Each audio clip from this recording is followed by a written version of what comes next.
Oh,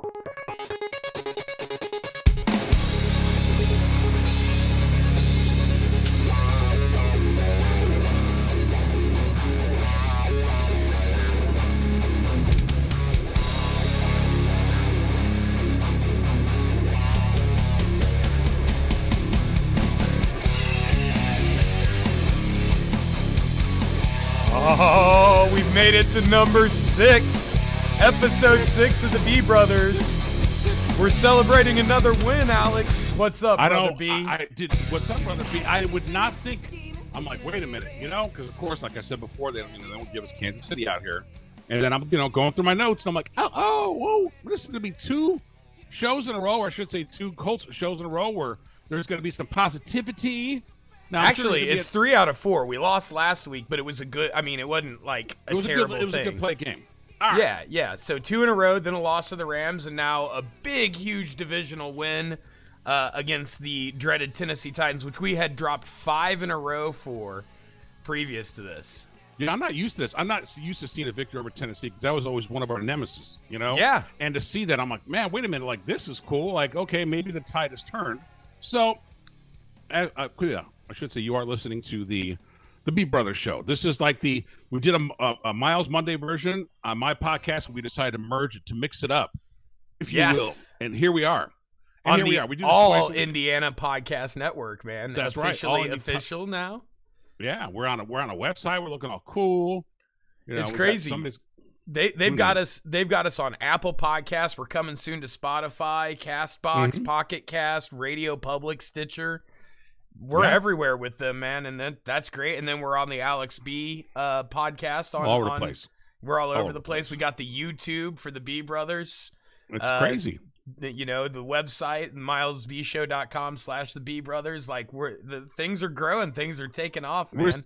I always say you just got to throw as much stuff up and see what sticks to the wall. You know what I mean? Because I think it's in this age, I think people want an alternative form of their news or whatever. Just kind of take a break from it. Like when I do on my podcast, I mean, I'll read a news story. Everybody's always they've already heard it from mainstream media. I try to throw a little spin on it, try to find a little humor in it. So this way you might have a different angle than what, maybe say any of the networks tell you. So I try to do that. So I'm going to start with this before we start talking the game. This is Colts related. Okay. Although this picture, he looks like LL Cool J in this picture, and I'm going to have to post it. Now, here's what I just think this is I'm trying to be positive yet constructive. Okay. This is the quote from Jonathan Taylor on his commitment to the Colts. And the picture, he looks like LL, seriously.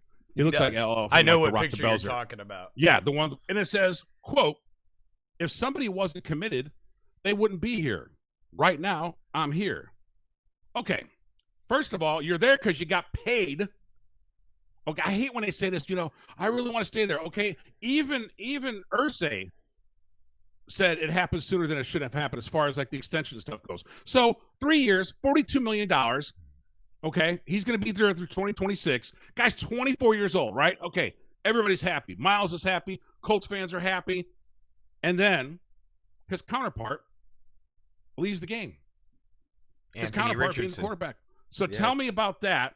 First of all, we have to celebrate it's a victory, nonetheless. But let me tell you something. The kicker, he's no joke. No joke. No joke. That guy is the goods. It kind of reminds me of that Vanderjack era. You know what I mean? Like it's more. No, don't put that evil on him, Ricky Bobby.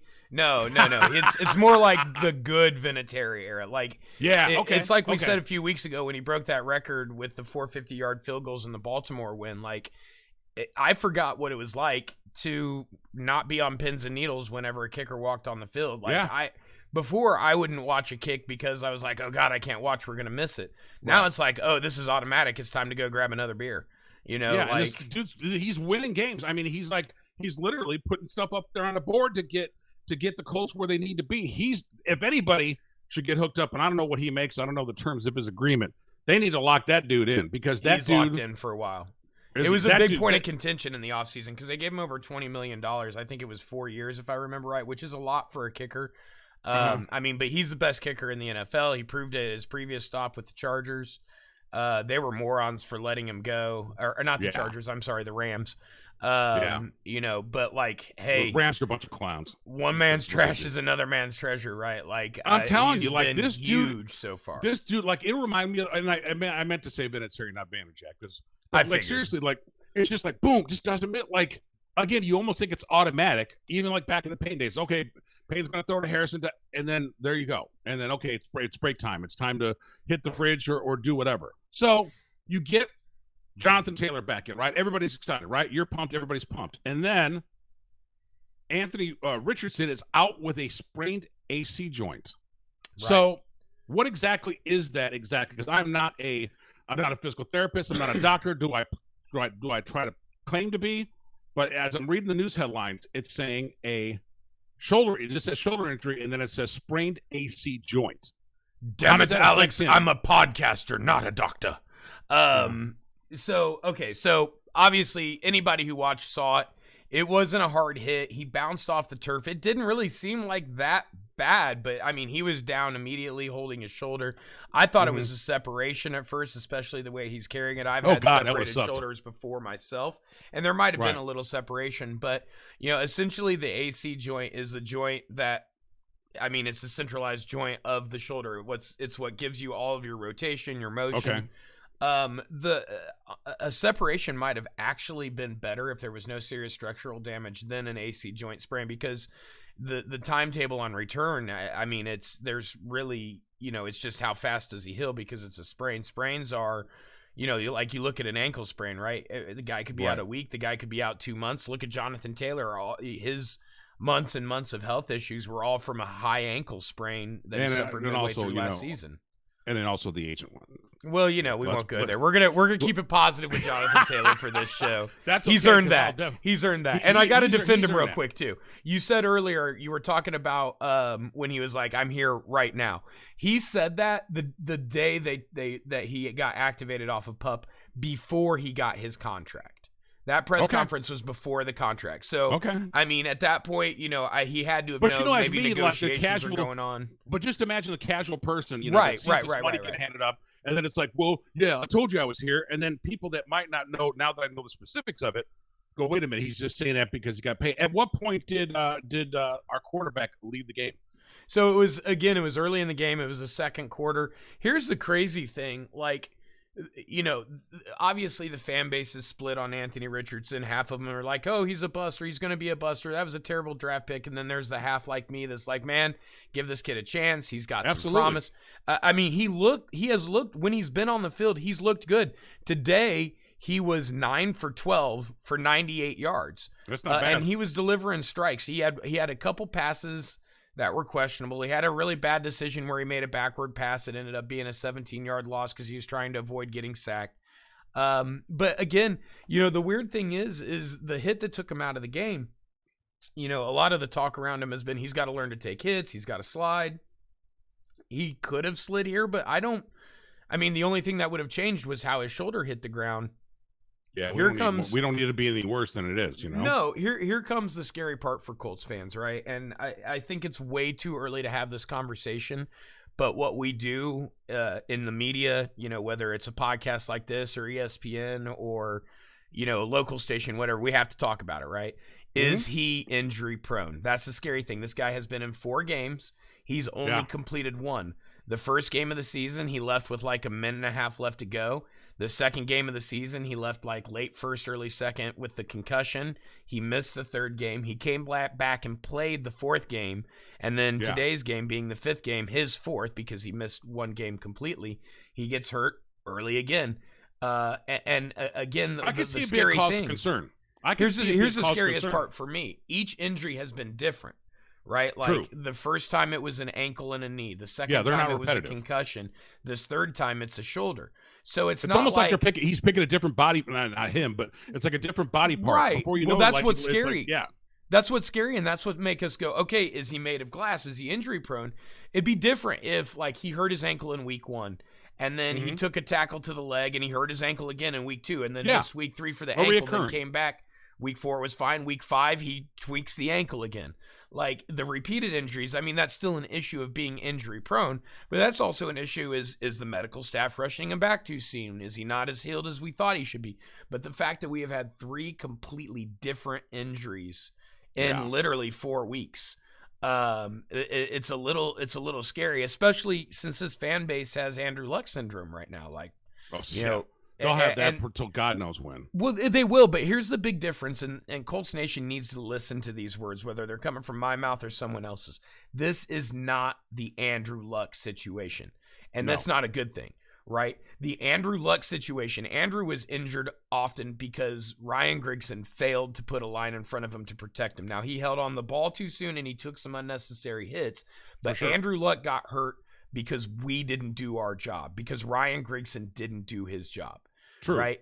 Anthony Richardson, every time he's been hurt, has been in the open field. You know, the concussion came from his second rushing touchdown.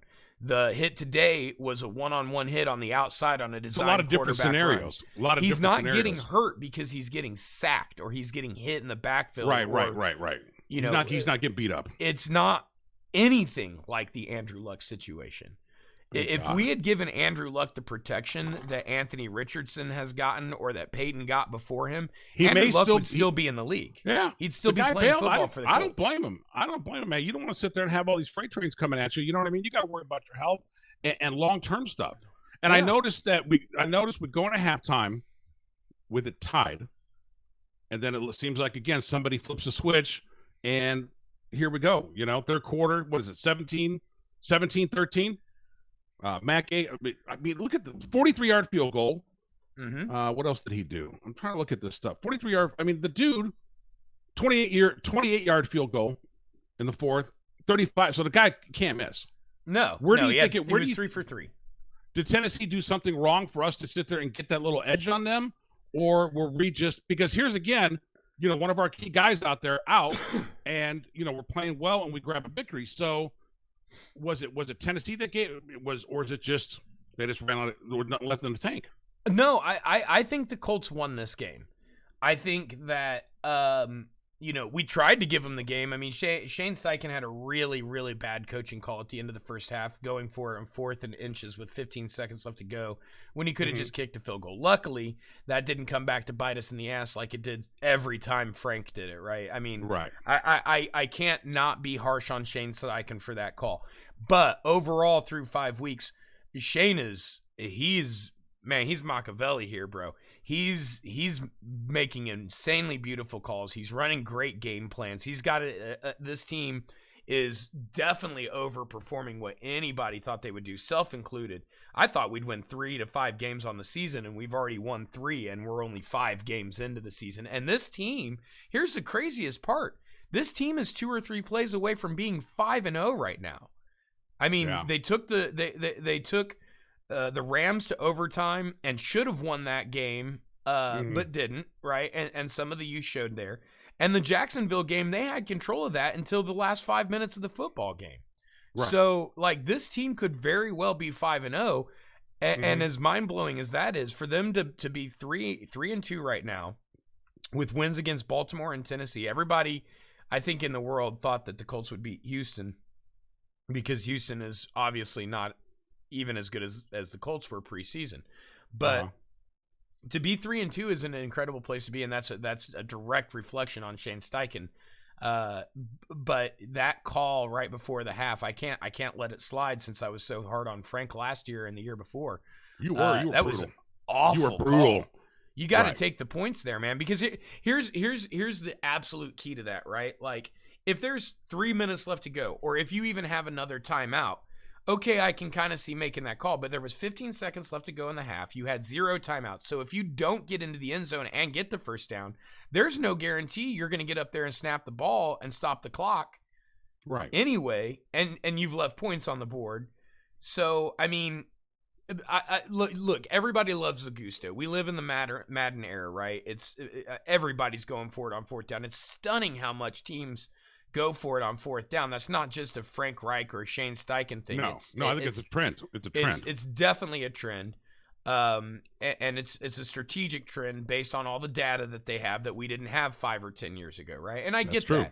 that. But sometimes, especially in a tight game against a division rival, you got to just take the points. And there was a point in the game where I was like, oh, man. I think it was when the Titans went up 13-10. It's like, man, it would be tied right now if he'd have just kicked that field goal. Now, luckily, again, it didn't bite us in the ass, but terrible call in an otherwise spectacularly called game. Yeah, because before when Frank was there, I remember you and I would have some very, I wouldn't say heated. I just let you get heated. I'm just like, man, he's mad. He's mad. That's before we were doing video. You know what I mean? That was just like the audio when we were doing audio. I'm like, man, I hate to see what this guy's like going through. Where do you think improvement lies based on what you saw today? Again, I know everybody's expecting this to be a rebuild year. We're not expecting them to be this, that, and the third. But what do you think? Is there anything where you look at it and go, man, outside the injuries, obviously, is there any component you look at and go, you know what? They might want to tighten this up or something. Yeah, I mean, I think it's the same thing that we've seen, for a while now. The two most positions of concern right now are wide receiver on offense and secondary cornerback, mostly on defense. And the cornerback situation could work itself out a little bit because we're starting 2 rookies right now. But we shouldn't be starting 2 rookies right now. But the expectations for this team has changed, I believe, now. Again, we talked about 3 to 5 wins was the most. Hell, our friend Bob Kravitz said they'd be lucky to win 2 games this season. Kravitz. Yeah, right. So the expectations have changed now. Oh man, we'll just skip on past that. We're just gonna keep. I'm keeping on going on. I'm going on. I know. Alex, I'm gonna do what you do to your horses on the track. Blinders, brother, blinders. Yep. But I mean, I think expectations now is this could be a division-winning playoff team. So with the trade deadline rapidly approaching, Halloween night is a trade deadline. Does Chris Ballard, with the amount of draft capital he has, go out and get a cornerback or wide receiver? The wide receiver side of it, Michael Pittman is stepping up. The tight ends are starting to play better, but I don't even recall hearing Alec Pierce's name. Now, the big surprise of today, outside of Zach Moss, who is acting like he's the one that got a 3-year, $42 million contract with 165 yards on the ground. That dude, he looks unstoppable. The big surprise of the day is Josh Downs, the Colts rookie wide receiver. That dude was all over the place. He had, hang on, let's find it here, 6 receptions for 97 yards. Wow. And 3 or 4 of them were huge, like third down plays where you had to have it, right? So he's definitely stepping up and evolving. Pittman had 5 for 52. That's a respectable day, but not from your number 1 wide receiver, right? He should be performing way better than that. I would say the 2 areas that really still need to be addressed right now, and I think this is on everybody's wish list, and it's got to be on Ballard's wish list, is wide receiver and cornerback. That's it. I mean, I think you could have said any better. Who are we up against next? And what about this injury? So we don't know anything. We haven't had an update besides that he left, and obviously, so there's no current update on his condition, correct? As of the taping of this show. Correct. Well, the update is right now. This is so for those who are listening, depending on if you're listening to it as soon as it goes up, or you could be listening to it later this week, Thursday or Friday, whatever. Yep. We're recording this Sunday evening of week 5. It is October 8th. So as of right now, we don't really know much. We know that the x-rays came back negative, so there's no structural damage to the bones. That's a plus. But he's undergoing an MRI tomorrow. So, we have to hope that there's no structural damage to the ligaments, because it is his throwing shoulder, is the right shoulder, which is, considerably more impactful than if it were his left. Do you think if he goes out again, do you think everybody's going to flip? I think everybody's flipping now, because I think everybody after the concussion, prematurely. Like, okay, let's guys come back. Yeah. That's true. Well, after the concussion, they're like, okay, he might be injury prone. Let's hold back. Now he's had a 3rd injury in 4 weeks. I think it's perfectly fair to start having that conversation. See, my dog want to jump in on. Yeah, I was gonna say we've got a special guest on the show today. Just like his owner, he's just showing us his ass. That's Emerson. That's what she does. It is Emerson. Her ass. I'm sorry. This is Emerson. Her ass. Thank you. I might have to go back and post and blur that out so we don't. So who are we playing next, and what do you think? What are you thinking about? What are you thinking? Who are we up against next? Is home or away? Because I honestly did not look at that part. So the next game is on the road. It is another huge divisional game. So it'll be the second time in 6 weeks we've played the Jacksonville Jaguars. Oh, wow. The Jaguars had a big win in London early this morning. I think they played at 9:30 a.m. It was ridiculous. It was 8:30 our time. It was ridiculous. Upset the Bills, at towards the end of the game. So they might be starting to really start to gather some momentum, as bad as they looked there for a couple weeks. But they're going to be coming back from London. We're going to be playing them Sunday at 1:00 Eastern. And that's the winner of that game will be in sole possession of the AFC South Division, because both teams are 3-2 right now, while Tennessee and Houston are both 2-3 because they both lost today. Hopefully we can let the jet lag will just hang with them all right. Because that's a long trip, I would think. And I know it's not something that they're gonna play the game this morning. They're gonna be like looking at film Monday. I mean, it's just. I'm sure they will be, though. They'll have Monday off, because every NFL team does. But Tuesday they'll be right back in the lab. So, I mean, I don't think you can really take that into consideration. But this is huge, because Jacksonville did beat us in week 1. And if it comes down to a tiebreaker, we're going to want to at least have the head-to-head tie, right? So it's super important there. But, again, we can't – it's so weird how the conversation has changed about the Colts just in the last 5 weeks, in the last 3 weeks, really, since Baltimore, right? We opened the season going, hey, if we can get a couple wins, draft Marvin Harrison Jr., and set up for next year. Nobody in their right mind thought that this team was going to be competitive at all. I mean, there were several pro outlets that ranked the Colts as either the worst or the second worst team in the NFL. So, it's really interesting to see. So this Jacksonville game, this is probably the biggest game of the season right here. It really is, and it's weird to say 6 weeks in, but it might be the biggest game until we get towards the end of the season. It's like win or go home type stuff. But this game right here could honestly determine whether we even have to worry about that towards the end of the season or not. It's not 6 weeks in holding your own destiny. I just hope that people know, because it was made pretty much clear that they weren't expecting much. It was rebuilding. And if we do exceed past that, which we seem to be, and I say we, like I'm like one of us goons are out there Colts playing. Players. Yeah, I do Colts, that all the time. No, I'd be like the blow up guy that jumps around with blue or something. That'd be it. But I mean, I hope people know that that we're not going to get spoiled by this. Okay, let's just say it's too late for that already. But we get to playing good or whatever, and then again we go home at the end without hitting the playoffs or whatever. I think any accomplishment, especially next week, we beat them next week. Like you said, that's an accomplishment. So I think it's something to look to. And then really everything I think from that point on, call me crazy, is a bonus, really. It is, but the problem with this fan base is they won't look at it that way. Where Colts fans need to be mentally right now is enjoy what's going on, but keep your feet on the ground, because this is a young team. And I'm not saying the bottom's going to fall out, but I'm saying statistically it's likely. Right. So, enjoy it. And if it continues and we make the playoffs, and hell, maybe even we win a playoff game or surprise some people, who knows what happens when it's 1-0 each week, right? You get into the playoffs and anything can happen. Yeah, everything changes, like a whole new season. But for right now, just enjoy the fact that we are over 500. We've won one less game through 5 weeks as we won all last year. This is a decent team right now. Could that change next week and the bottom fall out and we not win another game all year? Hell yeah, it could. It could happen to Kansas City too, though. I mean, it's not likely. It's a lot more likely to happen to the Colts than Kansas City, but enjoy it. What's the term you use? Any given Sunday? I mean, look at Sunday. Thursday night, the Bears win on national television. A win going away too. Yeah, so here it's like, wait a minute, maybe this could be the season of surprises. With people that might, count the Bears out or might not think that the Colts are going to go past the inauguration season, for lack of a better term, of what they're trying to put together. Right. So I think everybody just needs to be important, man. Ride the wave. And I think it's, like I said, it's good news. And the only other thing that could be good news is that nobody talked about Taylor Swift today because she didn't show up in the game. So, why did you have to mention it to? Because I just felt it had to be addressed. We almost 24 minutes and 22 seconds in. We almost made it through the whole damn show without mentioning her, and you had to do it.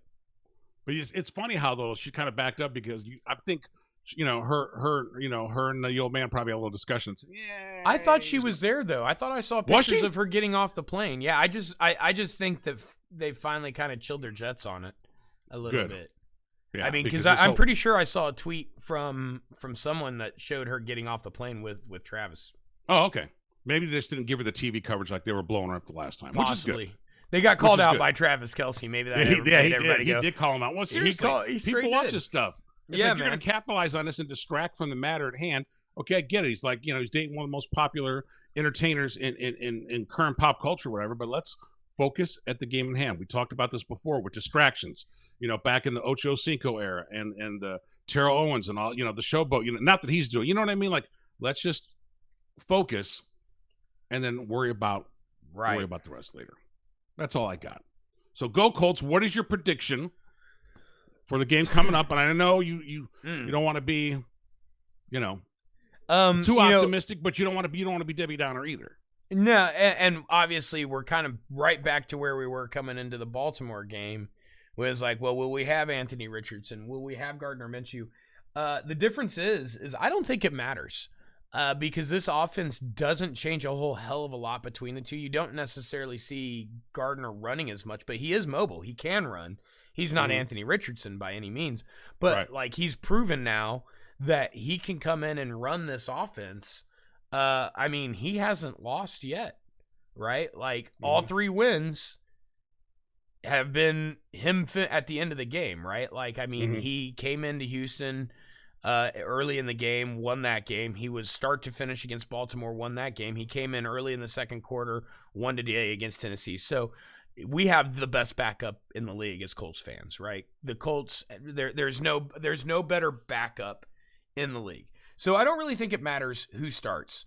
I would personally like to see Anthony Richardson because, the whole point of the season is for him to take his lumps, and he's got to stop taking his lumps as injuries. Yeah, don't take it literally, bro. When we said lumps, we didn't mean you'd be getting carted off the field for an injury. Right. I think the Colts come out strong again today. Jonathan Taylor is going to have a week underneath of his belt now. He's still going to be on limited reps. There were no major injuries for the team outside of Anthony Richardson, so we should be getting a few players back like Bernard Raymond from his concussion protocol. I'm going to say the Colts are going to win a really tight one. We'll say 24-21. 24-21. All right, we're going to see what happens. Don't forget you can catch us on either Wednesday or Thursday. It's just really tough. Wednesday or Thursday, we try to do 2 a week. We do obviously the one we do on Sunday. We usually try to do it right when the game wraps, but plus, I think the cool about what we do, everybody's going to be listening to the media. They're going to be watching ESPN. They're going to be watching the local guys. And you have us two schmucks that just come on there and kind of throw out, I like to say like what the retail fan will be looking for. You know what I mean? I think when you get too crazy with the stats and too crazy, people are like, no, man. Right. Like, is this guy going to earn his money? Is this going to happen? You got to. We keep it fun around here. And hey, I'd like to mention this too. Anybody that listens to or watches the show, if there's something you want to ask us, something you want us to talk about, email us. It's just the bbrothershow@gmail.com. Or hit us up on Facebook. Hit us up on Twitter, YouTube. Twitter handle is the B Bros Show. Hit us up. Let us know what your questions are. Let us know if there's something you want to hear more of, less of. The great thing about what hear less of both of us. Can you talk more about Taylor Swift, Alex? Yeah, can you talk more about Taylor Swift? And how come you're not like hitting Hammer and Nigel? That's going to be the next reference. Oh God, no, blinders, Alex, blinders. I know. Can you have Bob Kravitz on the show? Man, don't even get me started with him. But I know we have to have a different version. We do. And I understand, and I'm respectful of that. But you've done really good, man. I think I really have. Now, I cannot guarantee any such behavior on my solo podcast. Well, and y'all should have heard him before the show when we were chit-chatting before we started recording. I think there was an F-bomb every other word. Yeah. But you know what? We've been through, I think this is our 4th show on the All Indiana Podcast I've not Network. cursed once. You are a perfect A+ student. Now I've had one.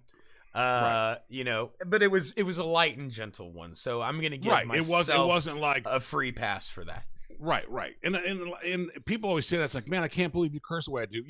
I've had to deal with, corporate casino people and corporate radio people. I know when to, flip the switch and behave and know what I'm supposed to do, and I know when to be a jackass. So, and you can say the word jackass, it's not that big of a deal. But I know that's allowed. Or how my dad would say, I know how to conduct myself accordingly based on the situation. So, thanks again to the All Indiana Podcast Network for having us up there.